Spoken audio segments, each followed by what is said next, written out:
I had just sold my biotech company, Apex Biodyne, for $60 million. To celebrate, I invited my only daughter, Emily, and her husband, Ryan Ford, to l'Orangerie, the most expensive restaurant in the city.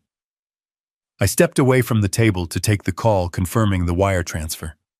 When I turned to go back, a young waiter blocked my path. He was terrified. "Mr. Shaw," he whispered, "I saw your daughter. When your son-in-law distracted you, she took a small vial from her purse and poured a powder into your wine."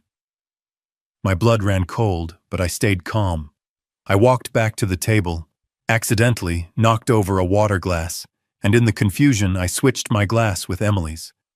15 minutes later, her eyes rolled back in her head and she collapsed. Before I tell you exactly what happened in that restaurant, let me know in the comments where you're watching from, and hit that like and subscribe button if you believe that sometimes the people closest to you are the ones you know the least.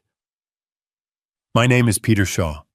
I'm 68 years old, and for the last 3 years I've been a widower. That $60 million wasn't just a number. It was the result of 40 years of my life, starting in a rented garage in Palo Alto, with 2 employees and a dream. Despite the success, I never changed. I still live in the same 3-bedroom ranch house I bought with my late wife, Laura. I still drive a 7-year-old sedan. Laura, she was the smart one. She saw the world with a clarity I often lacked, and she never, not once, trusted Ryan. "He only looks at your checkbook, Peter," she'd warn me, her voice gentle but firm. "He doesn't see Emily. He sees a safety net." I'd always laugh it off. "He loves her, Laura. He's just ambitious." How wrong I was. Laura's been gone for 3 years, and her words echo in my head every time I see him. Emily and Ryan live a life I simply don't understand. They drive leased luxury cars that cost more per month than my mortgage ever did. They talk about clubs I've never heard of and vacations in places I've only seen in magazines. Ryan has some vague import-export business, but I'm a numbers man. I know he's drowning in debt. I've seen the letters mistakenly delivered to my house. My daughter, my Emily, she changed after Laura died. She grew distant, defensive, as if she were protecting him from me. But 6 months ago, when the news of the Apex Biodyne acquisition started leaking in the financial papers, they were suddenly present. "Dad, let us help you with your files. You shouldn't be handling all this paperwork alone." "Dad, are you sure your investments are set up correctly for the transition? Ryan knows a lot about this." I was so lonely, so desperate for the connection I'd lost, that I welcomed their sudden interest. I mistook their greed for affection. Tonight at l'Orangerie, that affection was suffocating. The restaurant was a palace of crystal and white linen. We were at the best table overlooking the city lights. "Dad, you're a legend," Ryan said, raising his glass of $20 water. "To you, the man who built it all from nothing." Emily chimed in, her smile blinding. "We're just so proud of you, Daddy." But their eyes weren't proud. They were hungry. They were looking at me like I was a winning lottery ticket they were finally ready to cash. "So, Dad," Ryan said, leaning in with that familiar oily charm, "with the company officially sold, what happens to all that infrastructure, the shipping routes, all those climate-controlled containers?" It was a strange question. "I'm in biotechnology. We ship sensitive, heavily regulated medical compounds. It's not like shipping sneakers." "It's all part of the acquisition, Ryan," I said slowly. "The new corporation takes over all assets." "Why?" He just shrugged, taking a sip of his wine.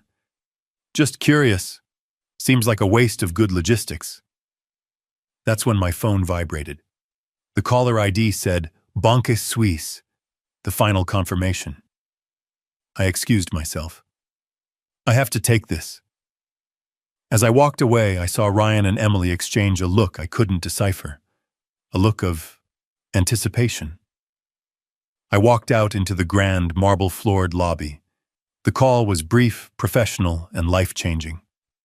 Mr. Shaw, we can confirm the $60 million has cleared. Congratulations, sir. I hung up.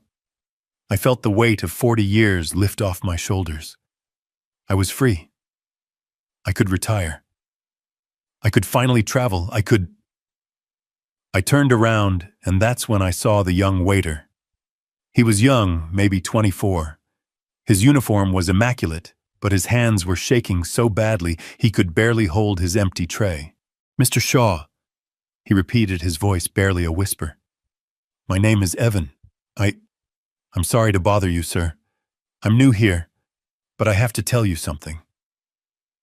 I am a man who has run a multi-million-dollar company. I have faced hostile takeovers, corporate espionage, and shareholder revolts. I can read people. This kid wasn't lying. He was terrified. What is it, Evan? I asked, my voice quiet. Sir, I was refilling water at the service station right behind your table. Your son-in-law, he pointed to that large painting on the far wall. He asked your daughter a loud question about the artist. It was strange. It felt staged, like he was making sure you were looking away. My blood turned to ice. My breath caught in my throat. Go on, I said. The moment you both looked away, your daughter, she was fast, sir. Really fast. She took a small brown glass vial from her purse. She unscrewed the cap, and she dumped a fine white powder into your wine glass. Then she swirled it just once and put the vial back in her purse. It took 2 seconds, maybe 3. A white powder, not a liquid, designed to dissolve. My mind raced. What was it, a poison to kill me here? In a crowded restaurant with witnesses. That's messy. That's traceable. This was something else. This was something clinical. I looked Evan straight in the eye. His own were wide with fear. Are you absolutely certain you saw this? He swallowed hard, nodding. Yes, sir. 100%. I saw the vial. She hid it in her napkin right after, but I saw her put it in her purse when you stood up to take your phone call just now. That's why I had to stop you. This kid had just handed me my life. I reached into my wallet. I pulled out a stack of bills. It was $500. Evan, I said, placing the money in his hand. His eyes widened. You didn't see anything. You will finish your shift. You will go home. You will never speak of this to anyone. But you just saved my life. If you are ever in trouble or if you ever need a job, you call this number.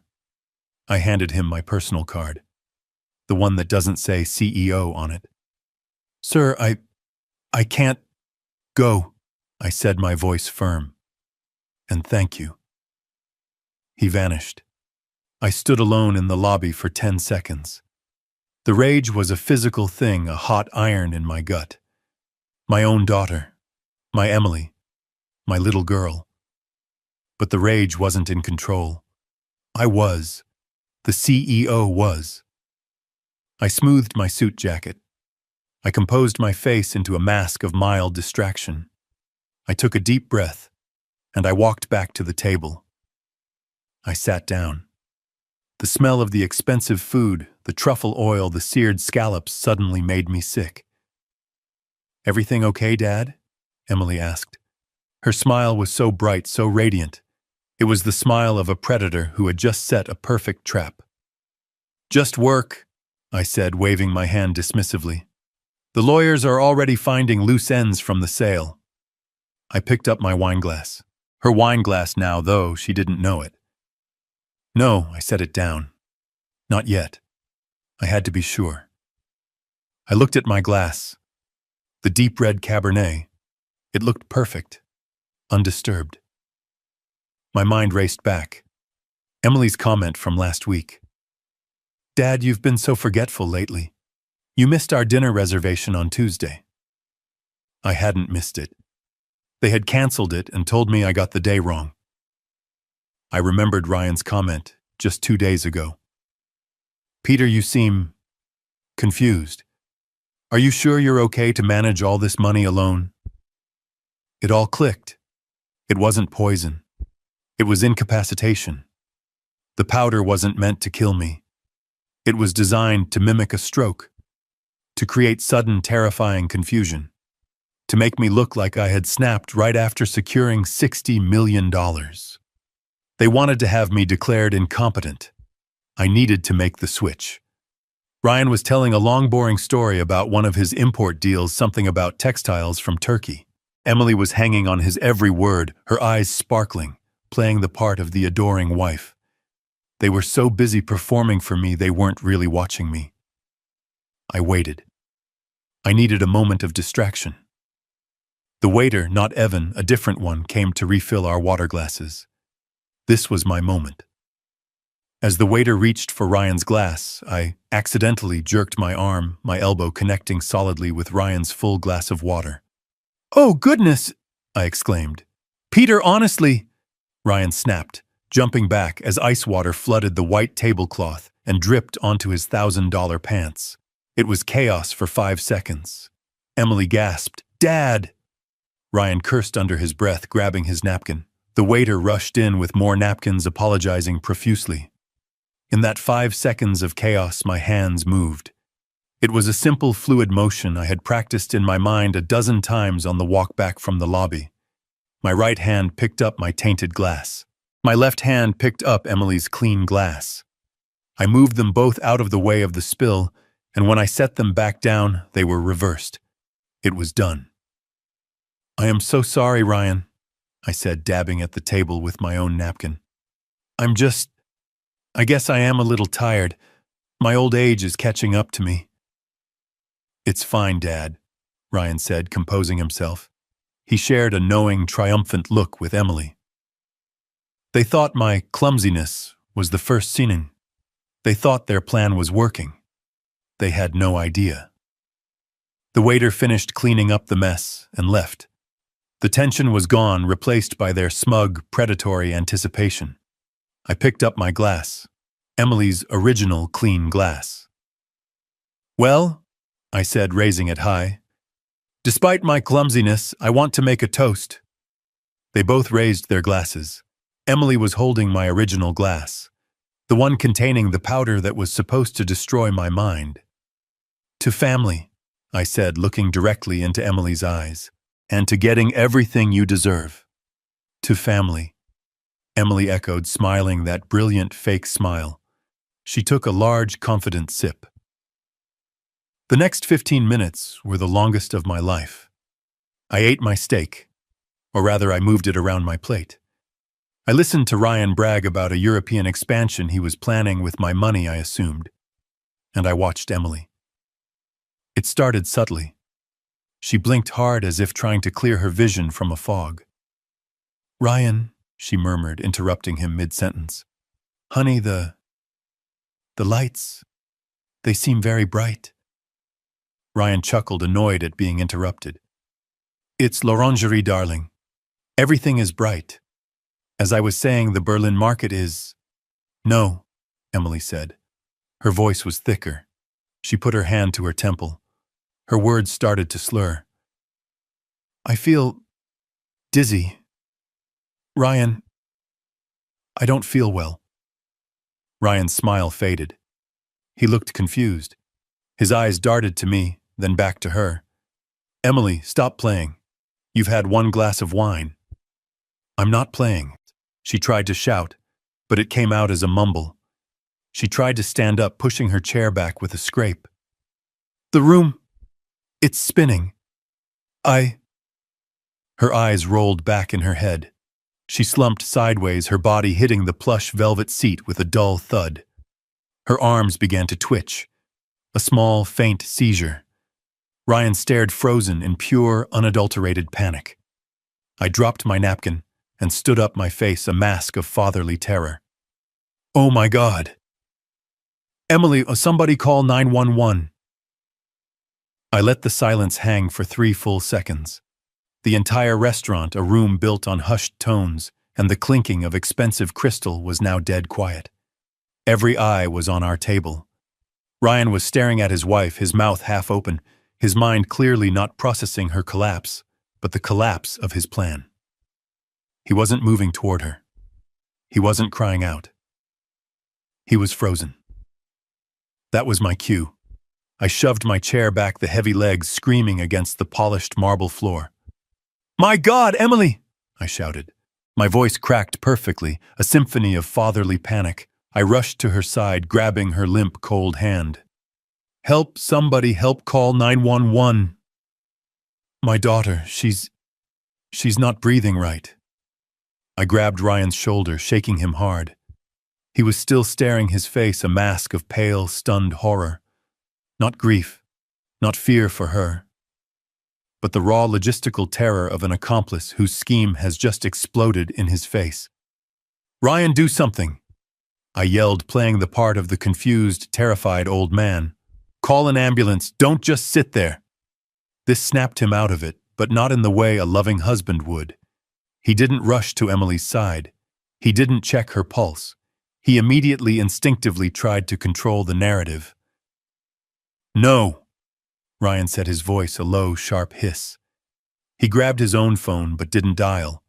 He looked at the restaurant manager who was approaching quickly, his face a mask of professional concern. "No 911, Ryan insisted. "She's fine. She's had too much to drink." I looked at him, my feigned confusion turning to feigned outrage.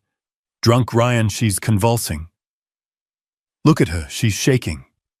"She does this, Ryan said quickly, his eyes darting around the room, lying, building an alibi on the fly. She mixes her anxiety medication with wine. It happens all the time. It's embarrassing." He actually leaned down and tried to pull her up by the arm. "We just need to get her home. I'm so sorry, everyone."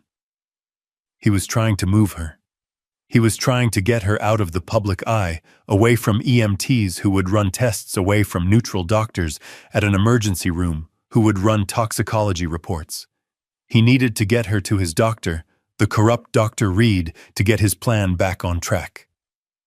I saw Evan, the young waiter, my savior, watching from the service station.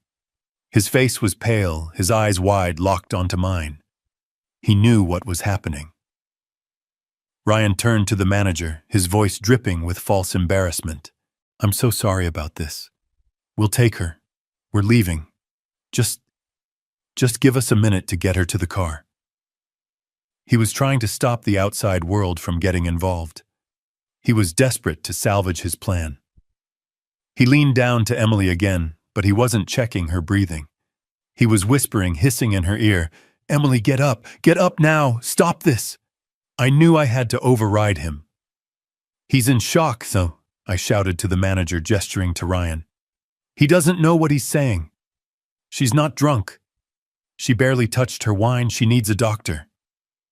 Just as Ryan was about to physically lift Emily from the chair, Evan stepped forward, his own cell phone already pressed to his ear.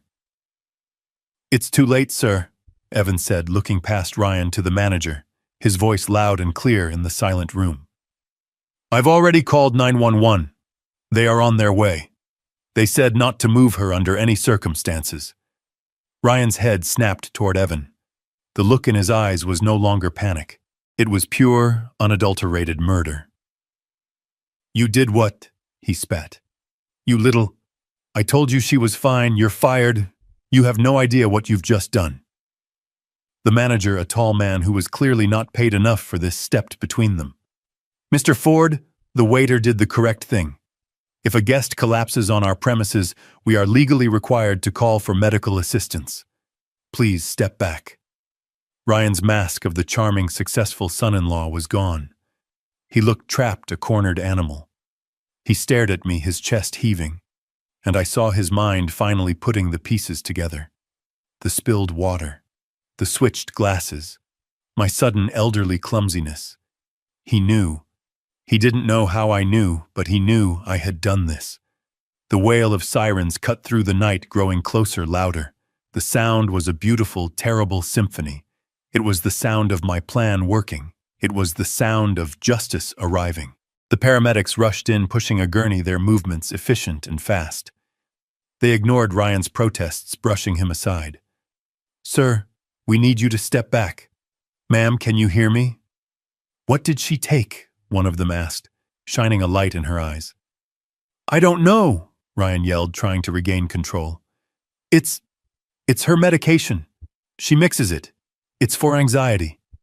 Which medication, sir? We need a name. Ryan froze. Of course he froze. He couldn't say the name of the antipsychotic drug without incriminating himself. I don't know the name. It's just for anxiety. She keeps it in her purse. They loaded her onto the gurney. She was unconscious, her face pale and slack. For a second I felt a genuine pang of pity. She was still my daughter, my Emily. But she had made her choice the moment she uncapped that vial. The restaurant was silent. Every diner, every waiter, every busboy was watching. I followed the gurney out, hunched over, playing the part of the grieving, confused father. My baby. Oh God. Is she going to be okay? I whimpered. We reached the ambulance doors. The paramedics were loading her in. I stood on the sidewalk under the flashing red and blue lights. That's when Ryan grabbed my arm. His grip wasn't that of a panicked son-in-law. It was steel. He pulled me aside just out of earshot of the paramedics, his body blocking me from their view. His voice was no longer panicked. It was a low, venomous whisper. The voice of the man Laura had warned me about for years. What did you do?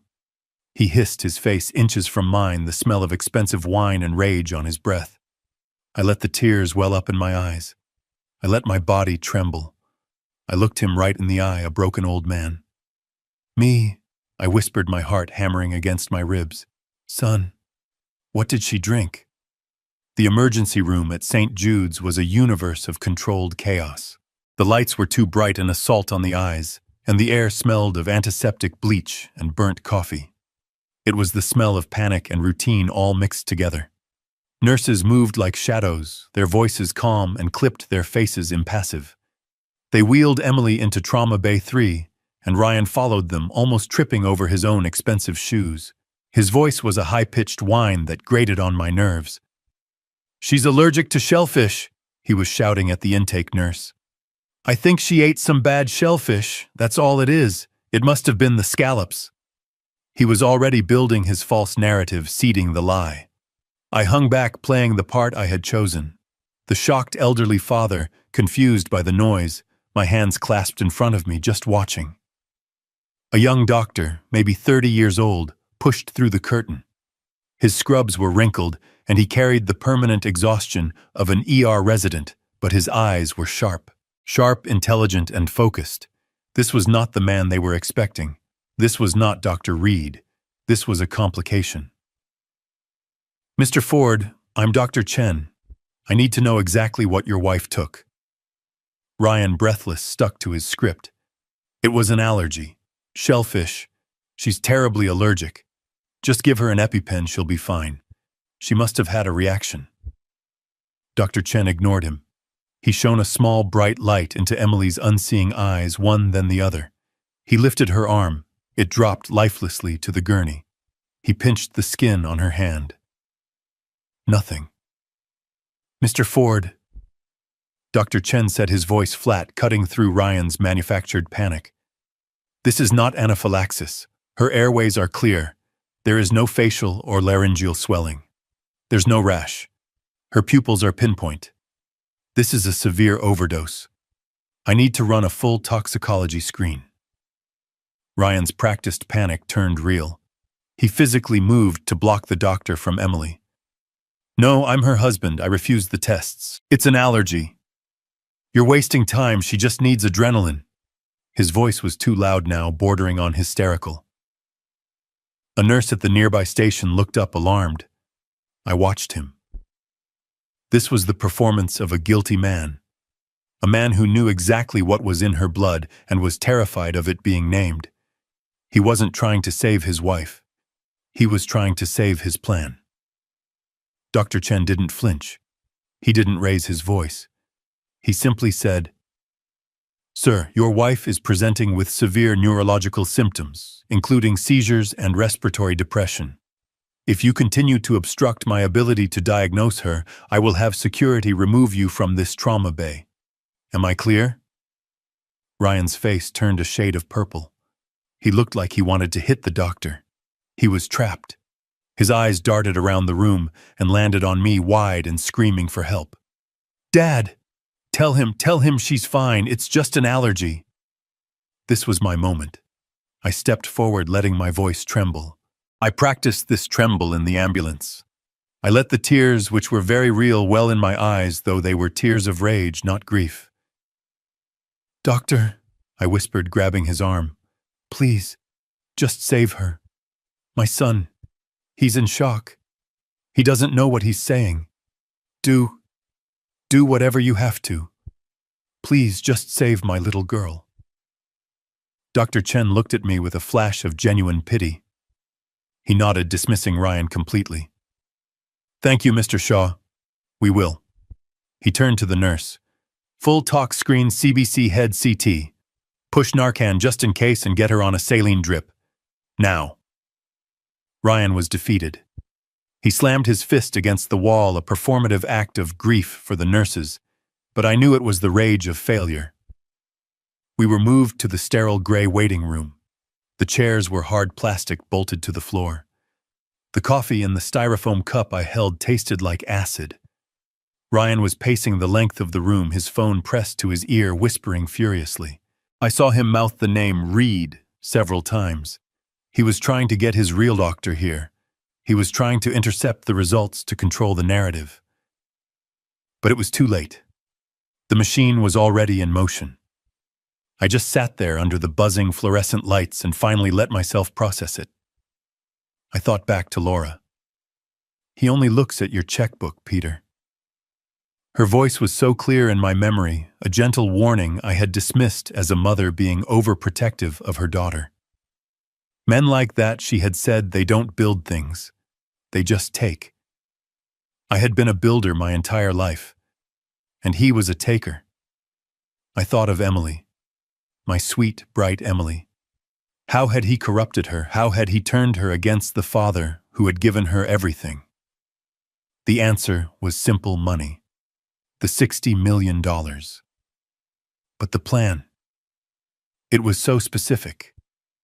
The drug, the symptoms, it all pointed to one thing. I remembered the emails. About a week ago, I had been on Emily's laptop trying to find a family recipe for her mother's lasagna that she had supposedly saved. I had accidentally seen her inbox. There was a subject line that stuck with me: the Shaw contingency. I thought it was about a surprise party, maybe for my retirement. I smiled and closed it. Contingency. What a fool I'd been. And I remembered Ryan's questions. Not just about the shipping containers, but about me. "Dad, are you sure you're feeling okay? You seem to be forgetting things. You missed our dinner reservation on Tuesday." I hadn't missed it.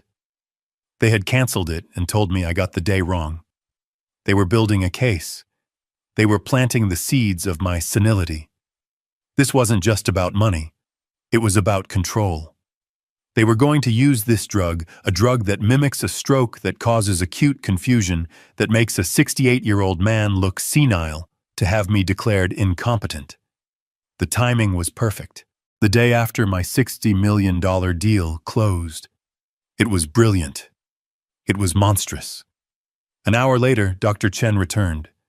His face was grim. He wasn't looking at Ryan. He was looking at me. "Mr. Shaw, I'm afraid the news isn't good. The toxicology report came back. Your daughter has a massive near-lethal dose of olanzapine in her system." Ryan, who had been on the phone with what sounded like his lawyer, froze. "Olan? What? I've never heard of it." "Olanzapine," Dr. Chen said, his voice sharp and precise. "It's a very potent antipsychotic medication. We use it to treat schizophrenia, severe bipolar disorder. It is not anxiety medication. It is not something you mix with wine.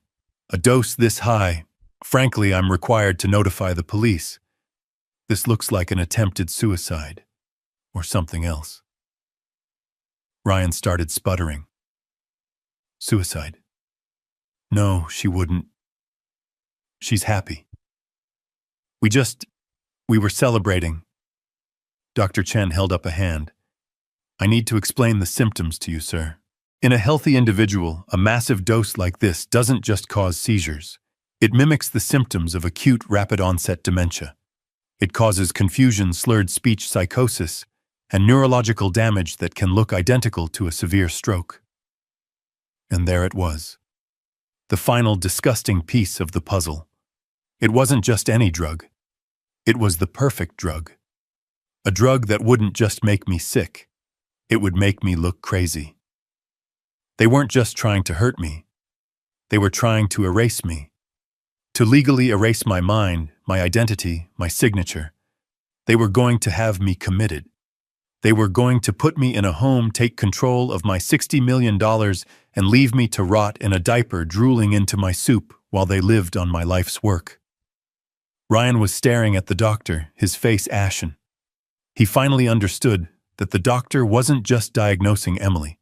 He was describing the very weapon they had chosen. The plan was in ruins. Is she going to be okay? Ryan stammered his act as a loving husband returning, but it was too late. His voice was hollow. We're pumping her stomach and administering the antidote, Dr. Chen said coolly. She'll be very sick for a few days, and she will be placed under a 72-hour psychiatric hold, as is protocol. But yes, physically, she should recover. Dr. Chen looked at me, his eyes full of pity. Mr. Shaw, I'm so sorry you had to see this. I'll give you two a moment. He left. The silence in the waiting room was heavy, broken only by the sound of Ryan's ragged breathing. He knew. He knew that I knew. He looked at me, his eyes no longer full of rage, but of a new dawning terror. And the war had just begun. Ryan's composure was a cheap suit, and it was ripping at the seams. He collapsed onto one of the hard plastic chairs in the waiting room, but he couldn't sit still. He was vibrating with a toxic energy. He was a cornered rat, and he was getting desperate. I knew my part to play. I slumped into a chair across from him, burying my face in my hands. I let my shoulders shake, mimicking the sobs of a broken old man. I was crying, but not for Emily. I was crying for the daughter I had already lost, the one who had tried to chemically erase my mind. Dad, Ryan's voice was sharp, suspicious. Are you okay? I looked up, letting him see the tears I knew were staining my face. I don't understand, Ryan. Antipsychotics? Why would she have that? Does my daughter have schizophrenia? Have you been hiding this from me? It was the perfect question. It gave him an escape route, a lie he could build on. He seized it. I didn't want to tell you like this, Dad, he said, his voice dropping into a fake, compassionate whisper. We've been struggling. She's been seeing a doctor. Dr. Reed. She must have confused her bottles. She must have taken the wrong dose. Dr. Reed. The first piece of the puzzle. I filed the name away. Oh, God, I whimpered. My poor girl, and Dr. Chen said the police. Why the police, Ryan? He's an idiot. Ryan snapped, his mask slipping. He doesn't understand. He's just a resident. He's overreacting. I'll handle it. I'm calling Dr. Reed right now. He'll come down here and straighten this all out. He'll explain. Yes, I said, my voice trembling. Yes, please, son. Call him. I need some air. I think I'm going to be sick. I staggered to my feet, hunched over, and pushed my way through the double doors leading to the main corridor. I didn't go to the bathroom. I didn't go outside. I hid in a small alcove by the vending machines, just out of sight of the waiting room doors, but close enough to hear. Ryan must have thought I was gone. He burst out of the waiting room a second later, his phone already to his ear. He was pacing, his voice a venomous whisper that echoed in the sterile hallway. "Reed, it's me. The plan is a disaster. She drank it. Emily drank it." He stopped listening, his free hand tearing at his hair.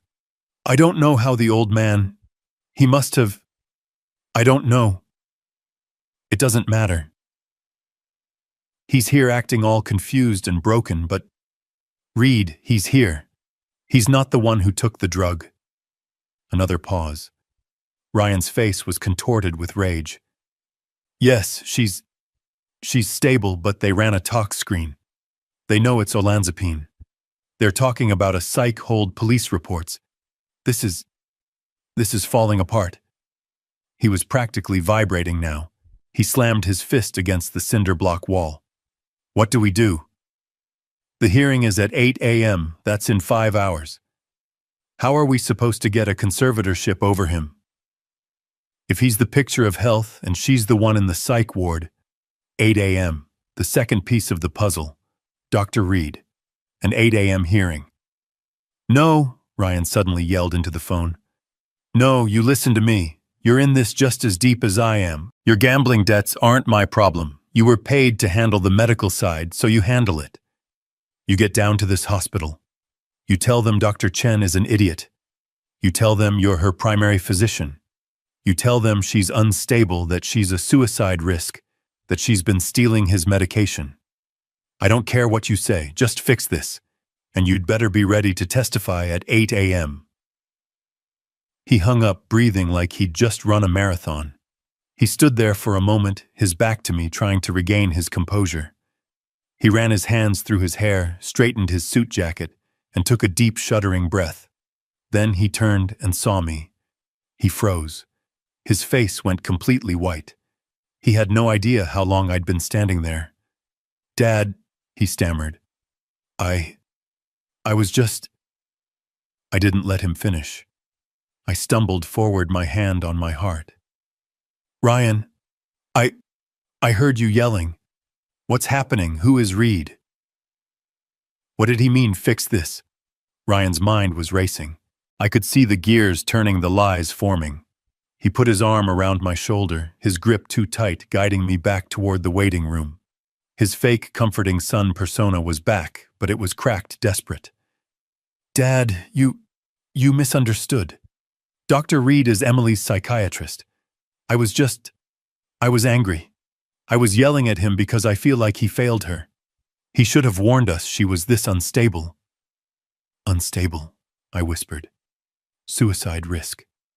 He thinks she might have done this on purpose, Dad." Ryan said, his voice catching. He was trying to pivot. If he couldn't frame me for dementia, he would frame his own wife for suicide. He thinks she tried to kill herself. "But why?" I asked, letting my voice crack again. "He doesn't know. Maybe it's my fault," he said, lowering his eyes. "The stress of your new money. It's been a lot for her. Maybe she felt inadequate." It was a brilliant, disgusting lie. He was already planting the idea that my $60 million was the problem, the destabilizing force that had driven his wife to this. I let him guide me back to the chair. I need to go home, son," I whispered. This is too much. My heart, I can't be here. Will you be okay?" Relief washed over his face. The last thing he wanted was me here asking questions, being seen by doctors who weren't on his payroll. "Yes, Dad. Of course," he said, his voice dripping with false concern. "You go home. Get some rest. You look terrible. I'll stay here. I'll handle everything with Dr. Reed when he gets here. I'll call you as soon as I know more." He practically pushed me toward the exit. "Take a cab. I'll pay for it." "Okay, son. Okay." I walked out of the hospital, a frail old man trembling, devastated. The act held until the automatic doors slid shut behind me. The second the night air hit my face, my back straightened. The trembling stopped. The grief vanished, replaced by a cold, hard focus. It was 3 a.m. I got in a cab. 52 Crooked Creek Lane, I told the driver, my address. But as we drove, I leaned forward. Actually, driver, can you take me to my daughter's house first? 47 Willow Crest Drive. I need to pick up a few things for her. He nodded and changed course. Emily and Ryan lived in a new-build mansion that my $60 million hadn't paid for. Yet. I knew they kept a spare key under the pot of a dead fern by the back door. Ryan thought he was clever. I just thought he was lazy. The house was dark. I let myself in, my heart pounding, not with fear, but with adrenaline. I knew exactly where to go. The home office. I sat down at Emily's sleek white desk. I turned on her laptop. No password. Another sign of their arrogance. They never believed I was a threat. I opened her email. It didn't take long. I didn't need to search for conspiracy. I just searched for the name Ryan had so kindly provided. Reed. The chain popped up. Dozens of emails between Emily Ryan and a Dr. A. Reed. I read them, and with every word my blood ran colder. From Ryan Ford to Dr. A. Reed. Subject: the Shaw contingency. Reed, he's becoming a problem. He's questioning things. He's asking about the shipping manifests. The sale of the company is a disaster for us. We need to accelerate the timeline. From Dr. A. Reed to Ryan Ford. Subject: the Shaw contingency. The risk is high. A forced psychiatric hold needs a precipitating event. You can't just say he's confused. He needs to be confused. I've prescribed the olanzapine under a false name. The dosage I recommended will induce acute psychosis and symptoms mimicking a stroke within 20 minutes of ingestion. From Emily Shaw Ford to Ryan Ford. Dr. A. Reed, subject: the Shaw contingency. I'll do it at the celebration dinner. He'll be distracted. He trusts me. Once he's at the hospital, Reed, you take over. You certify him. Ryan, you file the petition first thing in the morning. We have to get control of the assets before the federal audit begins. The federal audit. My God. I had been right. It wasn't just about the money. It was about the logistics. Ryan had been using my company, my good name, to run his criminal enterprise. And then I saw the final email in the chain sent just yesterday. It was from a law firm. To Ryan Ford, Emily Shaw Ford, from Jacobs and Hall, PLLC, attached emergency conservatorship petition, Peter Shaw, PDF. My hands were shaking. I clicked the attachment. There it was. My life reduced to a legal document. Petitioner Ryan Ford seeks emergency conservatorship over his father-in-law, Peter Shaw. And the reasons: Mr. Shaw has been exhibiting signs of rapid onset senile dementia, paranoia, confusion, financial irresponsibility. And the final damning line: to be supported by the expert testimony of his primary care physician, Dr. Albert Reed, who will attest to Mr. Shaw's inability to manage his own affairs. The hearing is set for November 4th, 8:00 a.m., Courtroom 3B.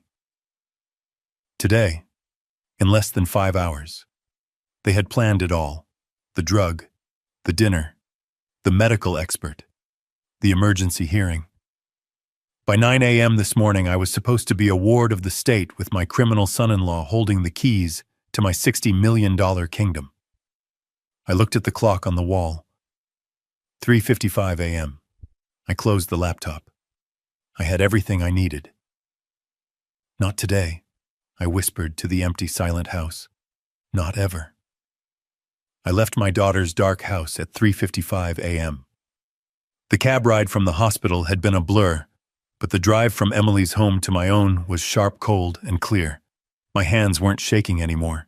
The frail, devastated old man I had been playing for the last few hours was gone, left behind in the hospital waiting room. The man driving my sedan now was Peter Shaw, the CEO. The man who had built a $60 million company from nothing. The man who had faced down hostile takeovers and corporate spies. The man who was now at 4 a.m, officially at war. I picked up my phone. I didn't hesitate. I dialed the number. It rang once, twice. "This had better be a matter of national security, Peter." A deep, gravelly voice answered. "Right," I said, my voice steady, cutting through the silence of the empty streets. "Wake up. I need you at the office. Not in the morning. Now." There was a half-second pause. "I'm on my way." He hung up. Mr. Wright doesn't ask unnecessary questions. He's not a family lawyer. He doesn't handle wills or divorces. He's a shark. He's the man who structured the Apex Biodyne acquisition. He's the man who crushed a competitor's frivolous patent lawsuit 2 years ago with a single brutal cross-examination. He was, I realized, the perfect and only man for this job. I pulled into the underground garage of his downtown high-rise at 4:30 a.m. The city was a ghost town wrapped in fog. I took the private elevator straight to the penthouse floor. The doors opened onto a dark lobby, but the lights to his corner office were already on a beacon in the darkness. He was standing by his window overlooking the sleeping city, already in a crisp white shirt and tie. He had a pot of coffee brewing. He looked like he'd been awake for hours. "Peter," he said, not turning around, "you look like you've seen a ghost." I walked in and sat in one of the leather chairs opposite his massive desk. "Worse, right. I've seen a monster. 2 of them. And one of them is my own daughter." For the next 30 minutes, I told him everything. I didn't cry. I didn't raise my voice. I gave him a CEO's report, cold, factual, chronological. The $60 million celebration. The waiter, Evan, and his warning. The switched glasses. The collapse. The ER. Dr. Chen's honest diagnosis. Olanzapine, an antipsychotic. Ryan's immediate panicked attempt to cover it up, to blame an allergy. Wright listened, his face an impassive mask, his fingers steepled. He just nodded, absorbing every detail. "And then," I said, "Ryan made his first mistake. He named their doctor, a Dr. Reed. He thought I was a grieving, confused old man, so he talked right in front of me." I repeated the phone call I'd overheard in the hospital corridor. "Reed, the plan is a disaster. She drank it. The hearing is at 8 a.m. You have to fix this." Wright's eyes narrowed. "A hearing 8 a.m. What hearing?" "That," I said, "is the second thing." I took a deep breath. While Ryan was arguing with the nurses, I went to Emily's side to comfort her. Her purse was on the gurney. She was unconscious. I reached into my suit pocket. I pulled out the small brown glass vial still inside the napkin I'd wrapped it in. I placed it gently on his polished mahogany desk. There were still a few grains of powder at the bottom. I found this in her purse. And then I went to their house. "You broke in?" Wright asked, not with judgment, but with curiosity. "I used the spare key they forgot I had. I checked her laptop. I searched your name, Reed." Wright's impassive mask finally cracked. A slow, cold smile spread across his face. "Peter, you old fox." She saved it all, Wright. The entire conspiracy. An email chain called the Shaw Contingency. Emails between her, Ryan, and this Dr. Reed. He prescribed the drug. He advised them on the dosage. He was going to be their expert medical witness. Witness for what? Wright asked, though he already knew. I leaned forward. "A hearing. This morning. 8 a.m. Courtroom 3B. I forwarded you the email with the attachment. It was an emergency petition for a conservatorship. My conservatorship." Wright swiveled in his chair, his computer screen lighting up his face. He read the email, then opened the PDF. I heard him let out a low whistle. My God. Rapid onset senile dementia, paranoia, financial irresponsibility, a danger to himself and his assets. He looked up at me, his eyes now sharp, all business. They were going to have you drugged, declared incompetent, and committed all in the space of 12 hours. And Ryan would have full control of all $60 million before the market even opened. He stood up. The shark was in the water. "Peter, we are going to destroy them," he said, his voice a low growl. He began to pace. "This isn't just family fraud. This is conspiracy to commit aggravated assault. This is medical malpractice. This is perjury. This is beautiful in the most disgusting way." He picked up his phone. He didn't dial. He hit a single speed dial button. "Peterson," he barked into the receiver. "It's right. Wake up." He didn't wait for a reply. "I need a full workup. A doctor. Name is Albert Reed. R-E-E-D. I need to know everything. Bank accounts, debts, medical board citations, mistresses, parking tickets. I want to know what brand of toothpaste he uses. And I need it. Not now. I needed it 30 minutes ago." He hung up. He looked at me. "Okay. They have a hearing at 8 a.m. We'll be there. But we are not going to defend Peter. We are going to attack. This Dr. Reed is the weak link. He's the one who connects Ryan's plan to a criminal act. They think they're walking into a simple family court hearing to roll over a confused old man." Wright poured me a cup of coffee. His hand was perfectly steady. "They have no idea," he said, a grim smile on his face, "that they're actually walking into their own execution." It was 5:15 in the morning. The sky outside Wright's penthouse office was just beginning to bruise with the first pale gray light of dawn. The city below was silent, a sea of dark glass and steel. The only sound in the massive quiet room was the hiss of the high-end coffee machine and the steady rhythmic click, click, click of Wright tapping his gold pen on his legal pad. The adrenaline from the hospital from the break-in at Emily's house was starting to wear off.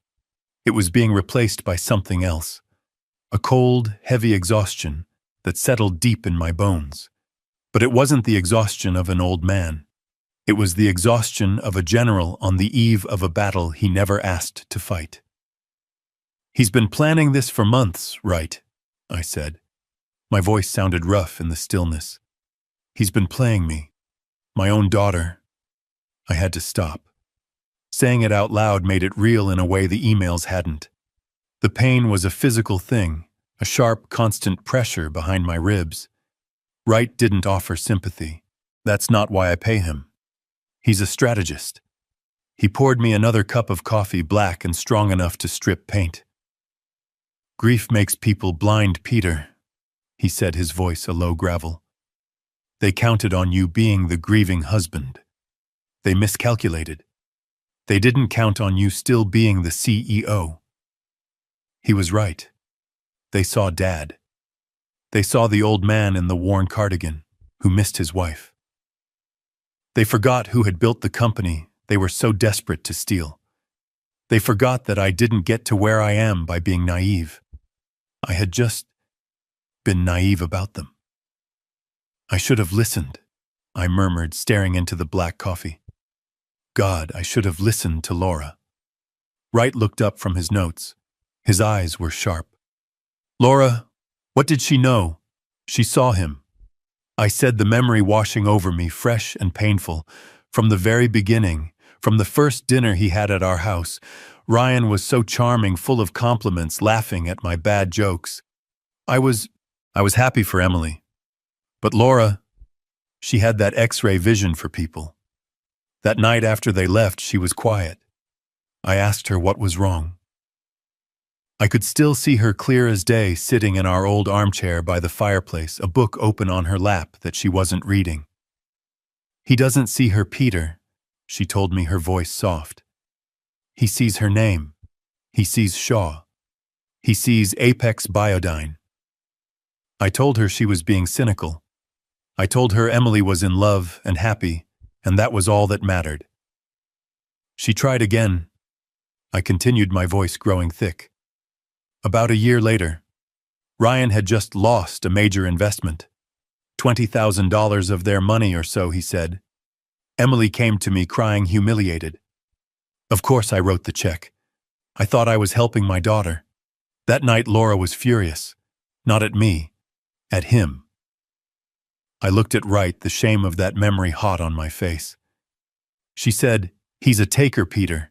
He only looks at your checkbook. He's a parasite. And he's teaching our daughter how to be one too." We had the biggest fight of our 40-year marriage. I accused her of being jealous of Emily's happiness. I told her she was wrong. I closed my eyes. The coffee cup was warm in my hands. She never brought it up again. She knew. She saw this coming, and I was too blind, too proud to see it. She's been gone 3 years, and the first thing Ryan did after the funeral, after a respectful 2 weeks, was ask me to co-sign a loan for a new car. And I did it, for Emily's sake. And now, this. Wright nodded slowly, absorbing the emotional data. Okay. So it started as simple greed. But this, drugging you an emergency court hearing, this is desperation, Peter. $300,000 for the doctor is a massive lever. Ryan must be in his own hole. Deep. Deeper than just credit cards. And that's when the other piece clicked into place. The piece that had been bothering me for months. The one that never made any sense. "The shipping manifests," I said, almost to myself. Wright's head snapped up. "What?" "Ryan, he's always asking about my shipping operations. My company, Apex Biodyne. We ship highly controlled biological compounds, genetic samples, experimental pharmaceuticals. They move in climate-controlled, GPS-tracked containers. It's a logistics nightmare heavily monitored by the FDA, the DEA, you name it. It's the most secure and most boring part of my business." "And he was interested in it?" Wright asked. "Obsessed," I said. "For the last 6 months he's been asking, 'Dad, how secure are those routes? Who handles your customs clearance in Rotterdam? Ever had a container just go missing?' I thought it was just idle curiosity. I thought he was trying to sound smart to impress me, to show interest in my work." I looked at Wright, and I saw the realization dawning on his face at the same instant it dawned on mine. "But what if it wasn't?" I said, my voice dropping. "What if he wasn't just asking? My company has a flawless 30-year logistics record. What if he found a way? What if he was using my corporate routes, my clean, fast-tracked shipping lanes, to move his own imports?" Wright's eyes lit up with a terrifying cold clarity. "My God, Peter, if he was piggybacking on your shipments, the sale of the company wouldn't just be a payday for him. It would be a disaster. A $60 million acquisition by a Bahabak triggers a mandatory top-to-bottom federal audit. A full deep-dive audit of everything, including every single shipping manifest for the last 5 years." The room suddenly felt ice-cold. "He wasn't trying to get the $60 million, I whispered, the full, ugly truth finally landing. "He was trying to stop the audit. He needed to get power of attorney. He needed to get control of the company before the sale finalized so he could bury the evidence of his own crimes." Before Wright could even respond, the private line on his desk buzzed. It was a harsh, slicing sound in the 6 a.m. stillness. He snatched it up. "Peterson, talk to me." He listened. His face, already grim, darkened. He scribbled a note. "Where? How much? Are you sure? Good. Send it to my encrypted server. Right now." He hung up the phone. He looked at me. The final piece of the puzzle had just been slammed into place. "It's worse than we thought," Wright said, his voice flat. "Our private investigator just ran the financials on Dr. Reed. He didn't just find debts. He found the source. Reed owes $310,000, gambling debts, to an offshore sports book." Wright paused, letting the weight of the next words land. "And guess who the parent company of that offshore book is?" I waited. "A shell corporation based in the Caymans. RF Imports." "Ryan Ford Imports," I whispered. Ryan doesn't just owe Reed money, Wright said, standing up and grabbing his briefcase. Ryan owns him. He's not a conspirator. He's a puppet. He checked his watch. 6:15 a.m. Let's go, Peter. We have a hearing to attend. The phone on Wright's desk shattered the 6 a.m. silence. It was a harsh digital ring, an alarm signaling the next phase of the battle. We both stared at it. My caller ID showed Ryan's face smiling, taken at a barbecue last summer, a lifetime ago. Wright just nodded once. Speaker Peter, and remember who you are. You're not a CEO. You're a confused, terrified old man who just saw his daughter collapse. I took a breath. I picked up the phone. My hand was steady, but I made my voice tremble. Hello, Ryan. Dad? Oh, thank God, where are you? I've been calling your cell, the house. I was about to call the police. Are you okay? His voice was a masterpiece of fake concern, a performance so slick it made my skin crawl. He was an artist of deceit. I don't know. I stammered, cupping my hand over the phone as if I were trying to hide my words from the world. I'm at a diner. A coffee shop. I couldn't be in the house, Ryan. Not after last night. All of Laura's things, I needed to think. I heard him let out a long, slow sigh. It wasn't a sigh of relief that I was safe. It was the sigh of a predator who had just located his prey. He thought I was weak, broken, and wandering the streets in a daze. He thought he had me. Dad, I understand. I really do, he said, his voice dripping with false sympathy. But listen to me. I have some news. It's about Emily. Emily? I asked, my voice cracking. Is she worse? No, she's stable. She's resting. He paused, setting the hook. But I just spoke to her doctor. Her real doctor. The specialist who's been treating her, Dr. Reed. Reed, I repeated as if trying to place the name. The man you were calling from the hospital. Yes, Dad. Ryan said, his voice smooth and reassuring. He's been treating her for this condition for months. He came to the hospital as soon as I called him. He reviewed her chart. He talked to Dr. Chen. And I pushed. What did he say? Here it came. The second trap. Dad, he's worried. He's worried about you. I stayed silent. I let the confused pause hang in the air. Me, I finally whispered. Why? Why me? He says based on what I told him. Your forgetfulness lately. Your outburst at the restaurant. How you were so confused. He was using my own act against me, turning my feigned symptoms into his evidence. He says these neurological conditions, they can be genetic. He says what happened to Emily.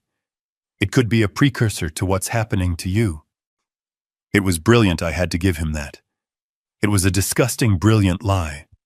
He was building a bridge connecting his wife's suicide attempt directly to my senility with his paid-off doctor as the foundation. I don't understand, I said, my voice shaking.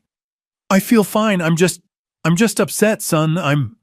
Dad, listen to me, Ryan said, his voice hardening just a fraction, taking on an air of authority of a son forced to take charge.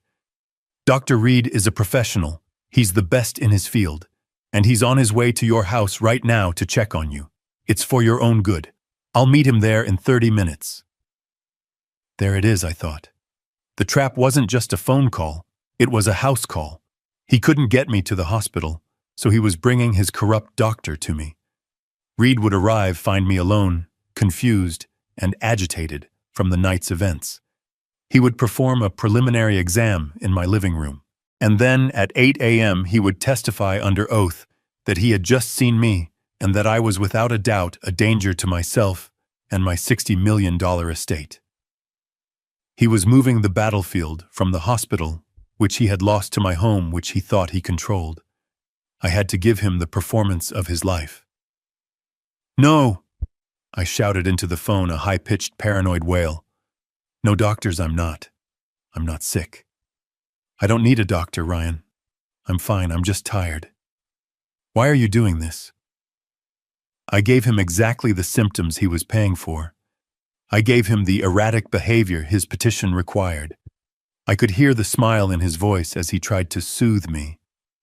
"Dad, you hear yourself. You're yelling. You're not making sense. This is exactly what Dr. Reed warned me about. This is the confusion. Please, Dad, just go home. I know you're scared, but just go home and let the doctor talk to you. For me. Do it for Emily." I looked across the desk at Wright. He was watching me, his expression unreadable, but his eyes were alive, analytical. He was enjoying this. I let out a long, shuddering sob, a broken sound torn from the throat of a man who had lost everything. "Oh God! Oh God! A doctor! At the house! Laura! I don't know what to do. I don't know." I was giving him a masterpiece of senile panic. "It's okay, Dad," Ryan said, his voice now a venomous, comforting coo, the voice of a snake lulling its prey. "Everything is going to be okay. You just need help. We're going to get you help. Just go home. I'll meet you and Dr. Reed there in 30 minutes. We'll sort this all out. We'll take care of you." "Okay," I whispered, my voice sounding small and defeated. "Okay, son. Help. Yes. I need help. I'll go home. I'm on my way." I hung up the phone. The line went dead. The silence in Wright's office was absolute, a heavy velvet curtain. I looked at Wright. He hadn't moved. The cold, thin smile on his face was the only thing in the room that seemed alive. "He's a good liar," I said. My voice was instantly back to normal, cold, steady, and sharp. "He's a desperate liar," Wright corrected, standing up and closing his briefcase with a heavy final click. "He just confirmed his entire plan. He's sending his star witness, the corrupt doctor, to your house to manufacture evidence for a hearing that he doesn't know we know about." Wright checked his platinum watch. 6:45 a.m. "He thinks he has you trapped, Peter. He thinks you're a scared old man running home to hide, about to be cornered in your own living room by his medical expert." I stood up and straightened my tie. The fatigue was gone. The adrenaline was back, clean and sharp as glass. "So, what's our move?" Wright picked up his briefcase. He walked to the door and held it open for me, the lights of the empty hallway gleaming on the marble floor. "A good trap," Wright said, his smile all teeth. "Let them go to your house. Let them wait. Let Dr. Reed ring the doorbell of an empty home for the next hour, wondering where his confused patient is. Let them panic." "And where will we be?" I asked, walking past him into the hall. Wright's voice echoed in the empty corridor as we walked toward the elevator. Peter, we have a hearing to attend. Courtroom 3B, 8 a.m. sharp. And he said, pressing the elevator button, are going to be early. 7:45 a.m. The fluorescent lights of the county courthouse hallway hummed, casting a sick, greenish glow on the cheap linoleum floors. The air smelled of stale coffee and old floor wax. This wasn't my world. My world was boardroom negotiations and international contracts. This was a place of petty squabbles and family betrayals. It felt dirty. Mr. Wright and I stood at the end of the hall, just watching the door to courtroom 3B. We were early. They were earlier. Through the small wire mesh window in the door, I could see them. My family. My executioners. Ryan was pacing. He was wearing his best suit, a dark charcoal wool that I probably paid for, but he looked like hell. His eyes were bloodshot, his skin pale and clammy. The stress and adrenaline from the night's disaster were rolling off him in waves. He was a man who had gambled everything, and was desperate to see the final card. Next to him was his lawyer, a young slick man in a suit that was too shiny, his hair slicked back with too much gel. He looked like he'd gotten his law degree from a late-night television commercial. And then there was Dr. Reed. He wasn't pacing. He was sitting on the hard wooden bench, completely still, his hands clasped so tightly, his knuckles were white. He was a man in a cage of his own making. A $300,000 cage. He kept dabbing at his forehead with a handkerchief, his eyes darting toward the door every few seconds. He was terrified of me. He should have been terrified of Ryan. Ryan stopped pacing and leaned in to whisper to his lawyer. I couldn't hear the words, but I didn't need to. I knew exactly what they were saying. I could almost hear his frantic hiss. He's not here. It's 7:48. He's not coming. The lawyer must have put a calming hand on his arm, motioning for him to keep his voice down. He probably told him what a gift this was. And then Ryan spoke again, his voice a low, triumphant rasp that carried just enough to be heard in the quiet hall where I stood. It's perfect, he whispered to his lawyer. The lawyer nodded, a smug little smile playing on his lips. He's not here. Of course he's not here. Ryan let out a sound that was half laugh, half hiss. Dr. Reed went to his house just like we planned. He rang the bell for 20 minutes. No answer. The old man is gone. He's probably wandering the freeway in his bathrobe by now. He leaned in closer, his voice dropping, but his arrogance making it sharp. This is better than the original plan. He's a missing person. He's confused, he's scared, he's a danger to himself. This just proves our case. The judge will have to grant the emergency petition. We'll have the guardianship before 9 a.m. I felt Wright's hand on my shoulder, a silent, heavy pressure. Not yet, Peter, he whispered, his voice a low rumble. Don't move. We wait for the judge. We let them commit. We let them lie to an officer of the court. Let them build their own gallows plank by plank. My rage was a cold, hard stone in my chest. I wanted to burst through that door. I wanted to see the look on my son-in-law's face. I wanted to grab him by his expensive choking tie and ask him how he dared to destroy my family. But Wright was right. This wasn't an emotional outburst. This was a corporate takedown, and timing was everything. We heard the bailiff's voice from inside. All rise. The Honorable Judge Anderson presiding. The clock on the wall read 7:59 a.m. Wright straightened his tie. He looked at me, and his eyes were not the eyes of a lawyer. They were the eyes of a shark that smells blood in the water. Showtime, he said. We stood outside the heavy oak doors of courtroom 3B. I could hear the sharp rap of the gavel followed by the bailiff's voice. All rise. The Honorable Judge Anderson presiding. I checked my watch. 8 a.m. on the dot. Wright put a hand on my arm. Patience, Peter. Let him take the bait. Let him lie to the judge. Inside, I could hear the rustling of papers. The judge, a man with a reputation for being impatient and sharp, cleared his throat. His voice was a dry rasp. We are here for the emergency hearing regarding the conservatorship of one Peter Shaw. Case number 774B. Is the petitioner, Mr. Ryan Ford, present? I pictured Ryan, my son-in-law, standing up. I pictured his slick, cheap lawyer at his side. I heard the scrape of a chair. A new voice. Young arrogant. Ryan's lawyer. Yes, Your Honor. Michael Jennings on behalf of the petitioner, Mr. Ryan Ford, who is present. I could hear the false sympathy in his voice, a slimy, practiced tone that made my stomach turn.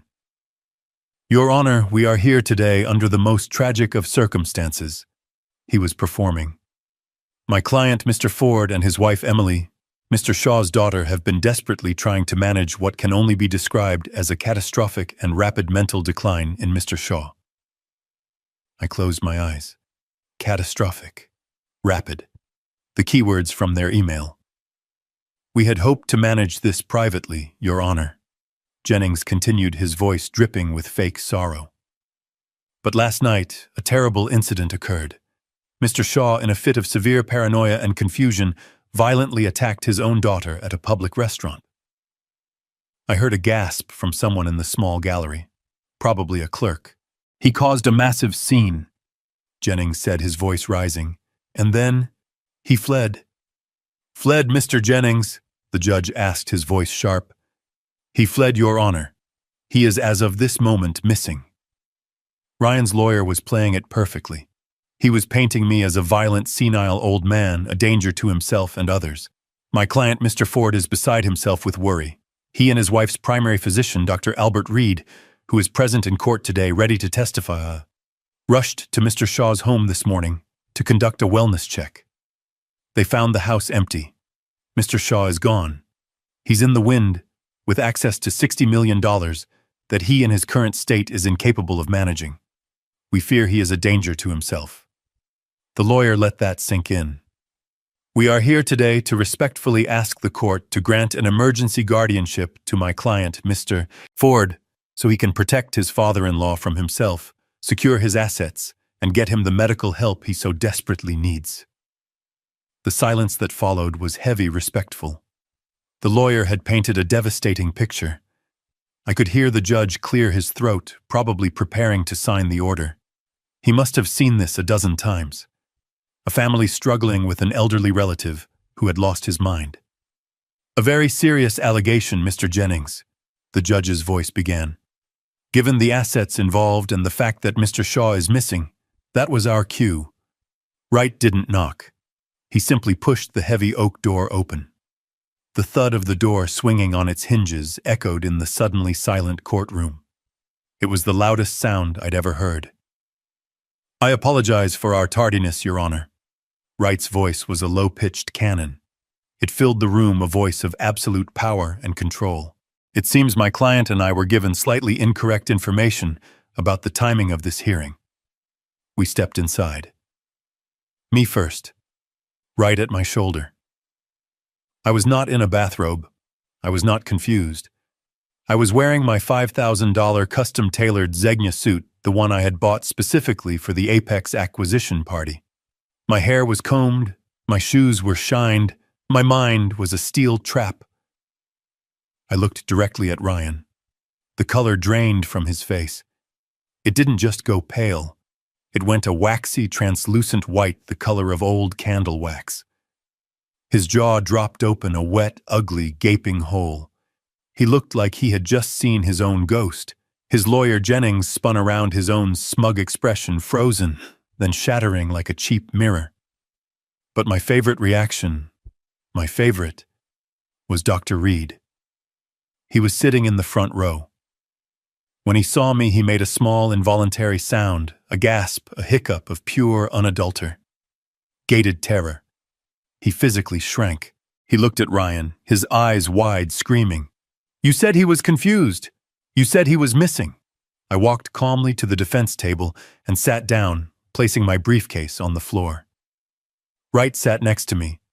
We looked like we owned the place. We did. Mr. Jennings, the judge said, clearly trying to catch up. You said your client's father-in-law was missing. Ryan's lawyer was stammering. He couldn't form a word. He just pointed a shaking finger at me. But he, Your Honor, Wright said, standing up smoothly. My name is Harrison Wright. I am Mr. Peter Shaw's legal counsel, and my client, Mr. Shaw, is right here. He is not confused. He is not missing. And he most certainly did not attack his daughter. He is, however, the victim of a depraved and criminal conspiracy, and we are here to address it. Ryan made a noise like a man being strangled. He sank into his chair, his eyes locked on mine. The look of triumph was gone. The arrogance was gone. All that was left was the raw, primal fear of a man who knew he had just been checkmated. Ryan's lawyer, Jennings, looked like he had been physically struck. His mouth was opening and closing, but no sound was coming out. He stared at me, then at his client, then at the judge, his cheap, shiny suit suddenly looking like a Halloween costume. Judge Anderson leaned forward, his patience already gone. Mr. Jennings, you told this court your client's father-in-law was missing. He appears to be very much present. Would you care to explain this discrepancy? Jennings ran a finger under his collar, which suddenly seemed 2 sizes too tight. Your Honor, this is a shock. A pleasant one, of course. We are overjoyed that Mr. Shaw is safe. This only proves our point, his erratic behavior, his disappearance, and now his sudden reappearance. It confirms the petition's urgency. He was trying to spin my arrival as more evidence of my insanity. The audacity was breathtaking. We would like to call our first witness, Jennings stammered, shuffling his papers. A man who can speak directly to Mr. Shaw's deteriorating mental state. We call Dr. Albert Reed. A bailiff called the name. Dr. Reed, who had been trying to blend into the wooden bench, flinched as if he'd been tasered. He stood up slowly. His face was slick with a sheen of cold sweat. He looked at Ryan, his eyes wide with panic, a silent, desperate plea. Ryan just stared back, his expression like stone, his eyes promising murder if Reed didn't follow the plan. Reed was a dead man walking. He took the stand. He was sworn in. His hand was shaking so badly he could barely keep it on the Bible. Dr. Reed, Jennings began finding his footing again. You are Mr. Peter Shaw's primary care physician, is that correct? Reed cleared his throat. Yes. I have been consulting with him. Yes. And in your professional medical opinion, Doctor, what is Mr. Shaw's current mental state? This was it. Reed had to commit. He looked at me just for a second, then quickly looked away, focusing on a spot on the back wall. Mr. Shaw, Peter, he is in a state of severe decline, Reed said, his voice a reedy, practiced monotone. He is exhibiting classic signs of rapid onset dementia, paranoia, severe memory loss, agitation. He is deeply confused. In your opinion, is he capable of managing his own affairs? Absolutely not. Reed said, the lie coming easier now. He is a danger to himself. He is incapable of understanding complex financial matters, like, say, the $60 million sale of a company. He would be highly susceptible to outside influence. Thank you, Doctor. No further. Just a moment. Mr. Wright's voice cut through the room like a steel blade. He stood up, not with aggression, but with a kind of lethal, polite curiosity. I have a few questions for the doctor, Your Honor. Judge Anderson nodded. Counselor. Wright walked toward the witness stand. He was smiling. It was the most terrifying smile I had ever seen. Dr. Reed. Good morning. Harrison Wright, counsel for Mr. Shaw. You've painted a very grim picture. You say you are Mr. Shaw's primary care physician. Yes. I have been overseeing his case. I see. That's fascinating, Wright said, pulling out a small file. Because I have Mr. Shaw's complete medical history right here going back 20 years. His actual primary care physician, a Dr. Aris Patel, has been seeing him for 2 decades, and his last physical 3 months ago declared him to be in perfect health for a man his age. Your name, Dr. Reed, doesn't appear, not once. So, let me rephrase. When did you begin overseeing his case? Reed was cornered. It was a private consultation, at his son-in-law's request. Mr. Ford was concerned. Ah, Mr. Ford was concerned. I see. And when was this private consultation? I visited him at his home several times. You visited him, Wright said, raising an eyebrow. At his home house calls. How very old-fashioned. And when was the last time you saw him? Reed saw his opening. He took it. This morning I went to his home this morning at Mr. Ford's request. He was deeply agitated. He was confused. He fled the house. He was yelling. It confirmed all my fears. So you saw him this morning? At his home? Wright asked. Yes, around 7 a.m. That's remarkable, Wright said, his voice full of fake admiration. Truly incredible. Because at 7 a.m. Dr. Reed, Mr. Shaw was sitting in my office in my presence, perfectly calm, drinking coffee and preparing for this very hearing. So I ask you again, doctor, who exactly did you see this morning? The blood drained from Reed's face. He was caught in a direct, verifiable lie. I must have mistaken the time. It was yesterday. Let's move on, Wright said, waving a dismissive hand. Let's talk about your finances, doctor. You mentioned you were concerned about Mr. Shaw's. Are you concerned about your own? Jennings, Ryan's lawyer, jumped to his feet. Objection, relevance, Your Honor. It is entirely relevant, Your Honor, Wright boomed. It speaks directly to this witness's motive and credibility. Overruled, the judge snapped. Answer the question, doctor. Reed was pale. I don't see what my personal finances... Don't you? Wright walked to a legal easel and placed a large document on it.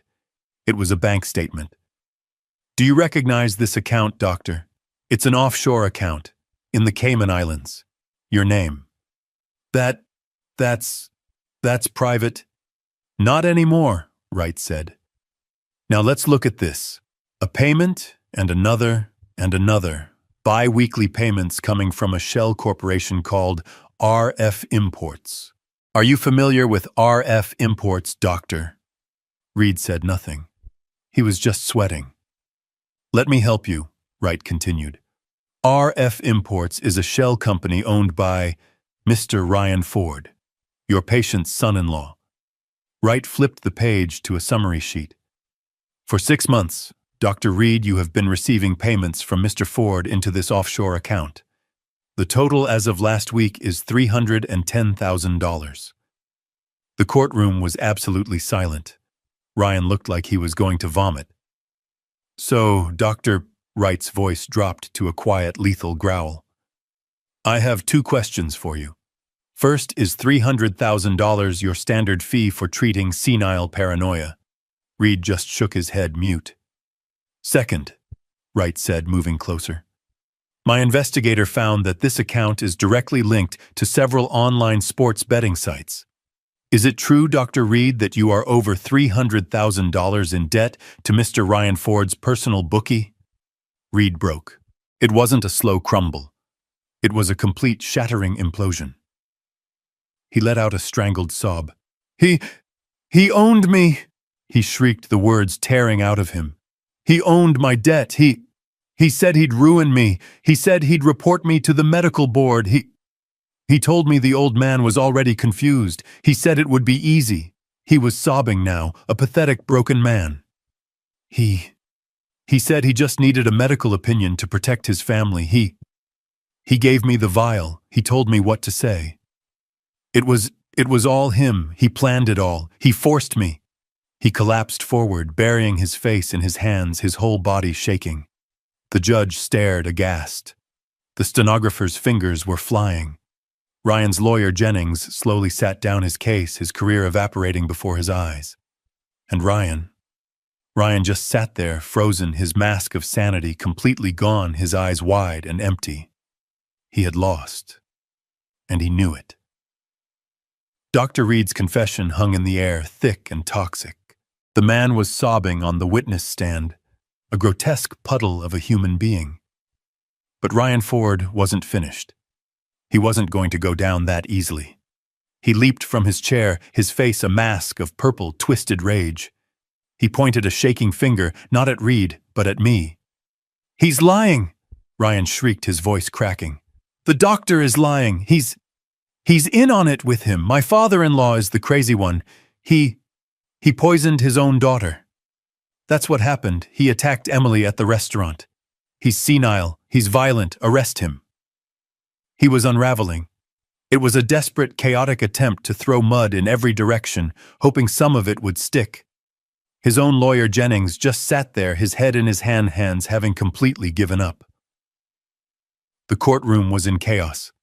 The bailiff was shouting for order. Judge Anderson slammed his gavel, the sharp crack cutting through the noise. "Silence, silence in this courtroom." The room settled. The judge looked at the sobbing wreck of Dr. Reed. He looked at the screaming, frantic Ryan Ford. And then he looked at me.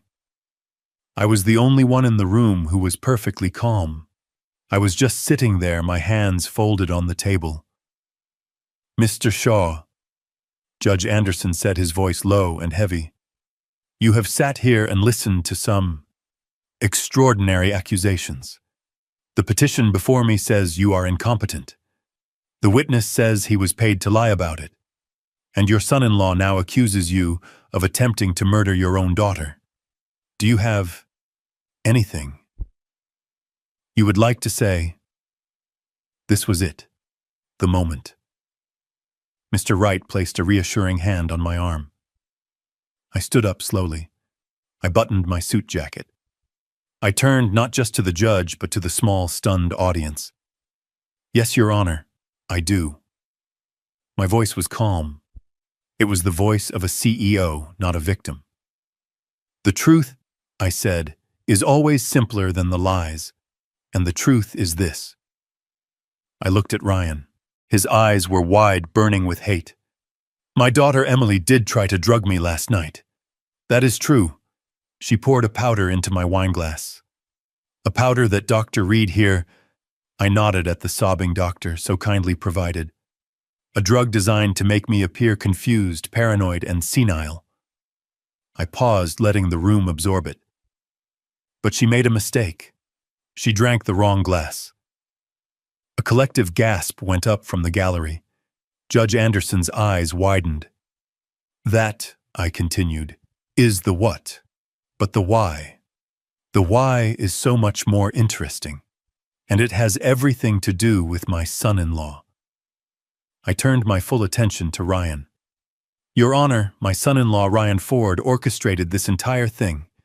But his motives were misunderstood. Even by me until 6 o'clock this morning." I saw a flicker of new fear in Ryan's eyes. The fear of the unknown. He didn't do this just to get his hands on my $60 million. He did it because he was desperate. I let the word hang in the air. "You see, for the last year, Mr. Ford has been asking me strange questions about my company. Not about profits. Not about stock options. About logistics. About my shipping containers. The ones we use to ship highly controlled biological compounds all over the world." Ryan's face went from white to a sickly greenish gray. He knew where I was going. "I thought he was just curious," I said. "But he wasn't. He was using me. He was using my company's clean, federally approved shipping lanes to smuggle his own illegal goods into this country." Ryan's lawyer Jennings, who had been defeated, suddenly looked up, his face a mask of pure terror. He clearly had no idea. "My $60 million deal wasn't his goal, Your Honor. It was his problem. It was his death sentence." I looked back at the judge, who was leaning forward, hanging on every word. Because the moment I signed that sale, it triggered a mandatory top-to-bottom federal audit of every asset, every bank account, and every single shipping manifest for the last 5 years. An audit that would begin next week. I turned back to Ryan. He was shaking his head, whispering, "No, no, no." Ryan knew he was finished. I said, my voice resonating in the dead silent room. He knew the audit would expose him. He knew the FBI would be at his door. So he put his contingency plan into action. He couldn't stop the audit, but he could run from it. His plan was simple. Drug his confused old father-in-law. Have his paid-off doctor declare me senile. Have his puppet, my daughter, help him petition the court for an emergency conservatorship. And once he had legal control of my $60 million, he was going to disappear. He was going to take my life's work and flee the country, leaving my daughter to take the fall for everything. That was when Ryan snapped. It wasn't a word. It was a roar. a primal scream of pure cornered rage. "You old bastard!" He vaulted over the defense table, his suit jacket flying, his face purple, his hands clawed, aiming for my throat. He was fast, but he wasn't fast enough. Before he had even cleared the table, two men in the back row stood up. They weren't bailiffs. They were tall, fit, and wearing suits that didn't come from a department store. They moved with a speed that was terrifying. They intercepted Ryan in midair, tackling him to the ground in a tangle of limbs and expensive wool. He hit the floor with a sickening thud. "No, let me go! I'll kill him! I'll kill you!" he screamed, his spittle flying. One of the men was already yanking Ryan's arms behind his back, the click, click, click of handcuffs echoing in the courtroom. The other man stood up, brushing off his jacket, and held up a badge to the stunned judge. "Special Agent Davies, FBI," he said calmly, as if he did this every day. "Mr. Wright contacted our office at 6:30 this morning. We were here to observe the testimony regarding the federal audit." He nodded to his partner, who was hauling a screaming, thrashing Ryan to his feet. "Ryan Ford," Agent Davies said, his voice booming. "You are under arrest for conspiracy to commit fraud, interstate smuggling, and bribery of a medical official. You have the right to remain silent." I just stood there watching. I looked at Dr. Reed sobbing on the stand. I looked at Ryan, my son-in-law, a ruined, screaming animal being dragged out of the courtroom. I looked at Mr. Wright, who was calmly packing his briefcase. The war was over, and I had won. The courtroom dissolved into chaos. Judge Anderson was pounding his gavel, but the noise of the FBI agents subduing Ryan and Dr. Reed wailing on the witness stand drowned him out. The bailiff finally announced the hearing was suspended indefinitely. Ryan and Reed were both taken out in handcuffs. I watched them go, my son-in-law's eyes burning with a hatred so pure it was almost beautiful. He was no longer hiding. The monster was finally on full display. Wright clapped me on the shoulder. "It's done, Peter." "No," I said, my voice heavy. "Not yet. There's one last thing." I didn't wait for him.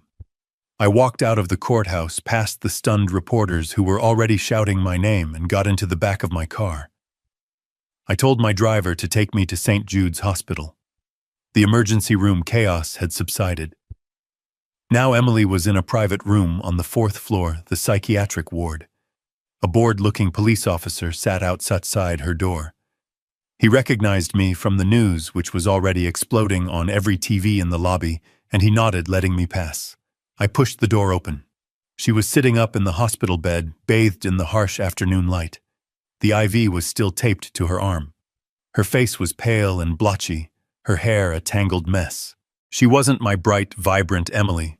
She was a hollowed-out shell. The television in the corner of her room was on the volume low. A local news anchor was speaking urgently. Being led out of the courthouse in handcuffs. Ryan Ford, son-in-law of billionaire philanthropist Peter Shaw, has been arrested on federal smuggling and fraud charges. They were showing the footage. The video of Ryan tackling me, of the FBI agents taking him down. Emily was watching, her whole body shaking, silent tears streaming down her face, creating dark, wet patches on the thin hospital gown. She looked up as I entered. Her eyes were wide, not with guilt, but with the terror of being caught. "Dad," she whispered, her voice a broken croak. "Dad, what happened? I just woke up. I saw this on the news. Ryan, what did they do to him?" She was lying. Even now, after everything, her first instinct was to lie, to play the victim, to pretend she was just a confused, innocent bystander in the wreckage of the life she had helped destroy. I didn't raise my voice. I didn't yell. I felt nothing but a profound, bone-deep tiredness. The rage was gone, burned away in the courtroom. All that was left was the ash. I walked to the window and stood looking down at the city traffic. "They arrested him, Emily," I said, my voice flat. But why?" she sobbed, clutching the thin hospital blanket. Smuggling fraud. I don't understand. Dad, I didn't know. I swear I didn't know he was doing any of that. I just thought. I turned to look at her. Her beautiful face, so much like her mother's, was twisted into a mask of deceit. And for the first time I saw her clearly. Not as my daughter, but as his accomplice. You knew, Emily, I said. My voice was quiet, but it cut through her fake sobs like a razor. She stopped crying, her breath hitching. What? You knew, I repeated, walking closer to the bed. You didn't know about the smuggling. I'll give you that. He was probably smart enough to keep you out of that part. But you knew about the rest. No, Dad, You knew you were going to drug me, I said, my voice unyielding. You knew you were going to a hearing this morning to have me declared insane. You knew Dr. Reed was a fraud. You knew you were helping your husband steal $60 million from your father. You knew that. She stared at me, her eyes wide with panic. The lies were gone. Only the truth remained. You chose him, Emily, I said, the weariness washing over me. I spent 40 years building a life for us, for you. He spent 6 months whispering poison in your ear. And you chose him. You chose the money. It wasn't like that, she pleaded, the tears now real.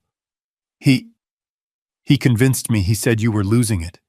He said you were going to lose the money. He said it was the only way to protect you. And you believed him, I asked. You believed the man who couldn't hold a job over the father who gave you the world. You believed him so much that you were the one who held the vial. You were the one who poured it into my glass. She had no answer. She just crumpled, folding in on herself. Her sobs now the raw, ugly sound of true despair, the sound of a person who had lost everything. I stood there for a long time watching my daughter cry. I had won. I had protected my legacy. I had exposed the criminals. But I had lost my little girl. I had lost her years ago and just hadn't been willing to see it. He's gone, Emily, I said finally, my voice void of emotion. And the woman who tried to drug me, she's gone too.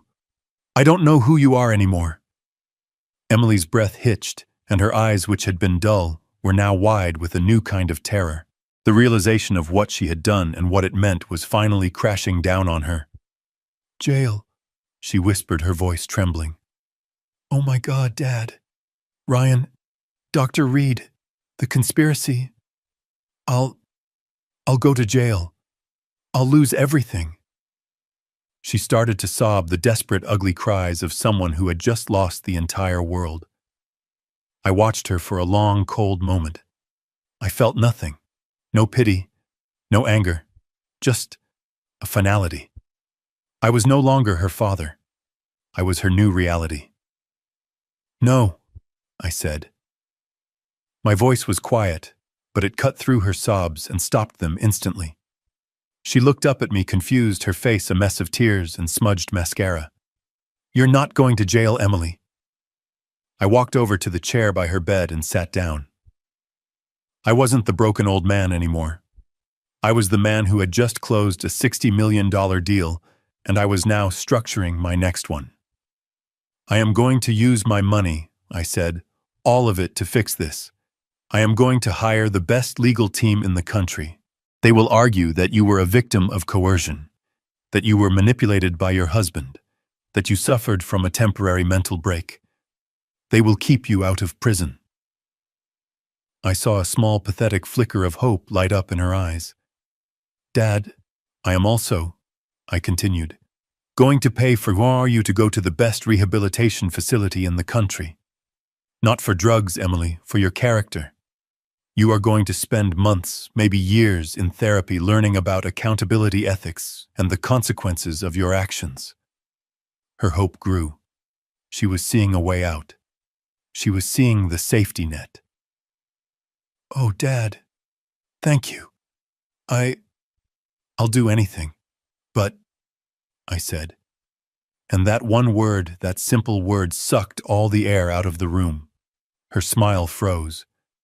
But, I repeated, leaning forward, the $60 million is now in a trust.